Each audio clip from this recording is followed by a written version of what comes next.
Hi, my name's Marlene Cameron. The clarity conversation today is around a different way of looking at stress. Studies have shown that for many individuals, that work is their biggest source of stress, regardless if they're the entrepreneur, the CEO, an executive, or an individual. And with mounting chaos and uncertainty, that it would seem that stress just comes along as part of the package. But it actually doesn't have to be that way. You may have been led to believe that stress comes from something outside of you. It's the circumstances or a situation or an individual that's causing you to feel stressed or pressured or anxious or worried. But as it turns out, it doesn't quite work that way. There's something between you and the event or the situation.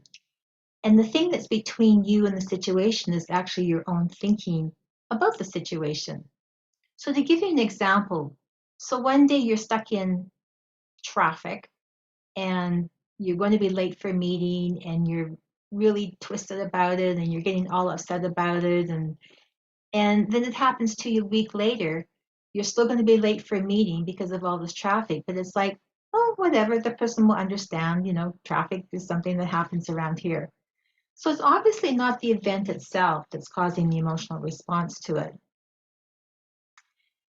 So another example is I did some contract work a few years ago with a company that supports individuals that are being laid off. So it provides initial contact with a person when they're receiving their notification and then career training, career coaching following up. And what I noticed is that people had very different responses to essentially exactly the same situation. They were all being terminated.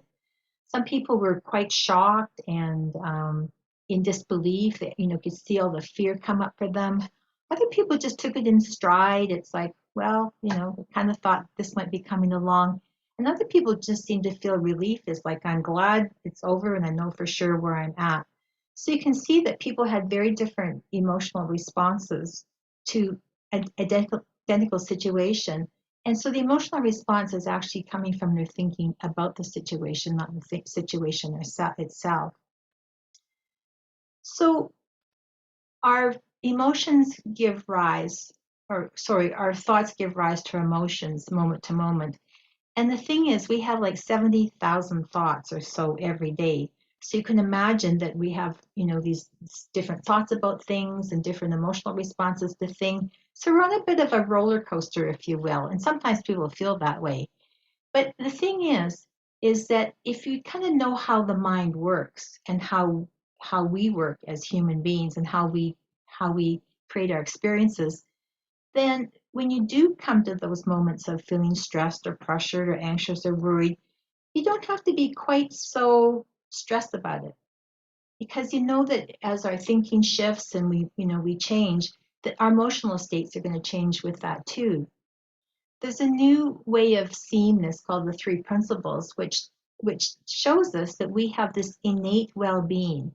Like we all have the potential to go to that kind of that inner place of calm, kind of like the eye of the storm in the hurricane. It's our nature to go there when we're not in our thinking, our insecure thinking or upset thinking or speculating about worst case scenarios, because that's where our emotional states come from. So if we kind of pull back a little bit from that, that you'll notice that if you can withstand the discomfort of those stressful feelings, that they'll shift on their own. So next time you're feeling stressed or pressured or worried or anxious,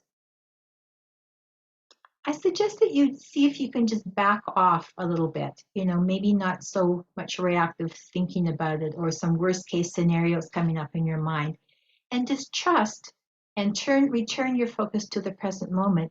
And you'll be pleasantly surprised that you're probably just fine and that you can handle whatever's in front of you and will be able to handle things down the road.